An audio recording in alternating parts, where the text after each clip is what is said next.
بسم الله الرحمن الرحيم الحمد لله رب العالمين والصلاة والسلام على رسوله الكريم أما بعد مشاہدین الکرام السلام علیکم ورحمۃ اللہ وبرکاتہ۔ آج میں آپ کی خدمت میں کتاب نعمت المنان مجموع فتاوی فضیلت الدکتور فضل الرحمان سے ایک اہم مسئلہ صدقۃ الفطر کے تعلق سے لے کر حاضر ہوا ہوں۔ مسئلہ ہے کہ کیا یتیم بچے پر صدقۃ الفطر واجب ہے؟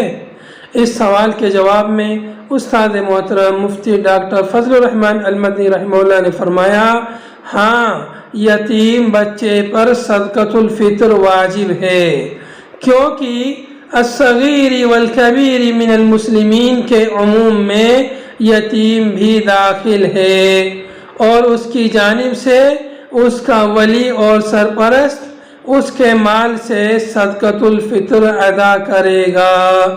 وآخر دعوانا ان الحمد للہ رب العالمین۔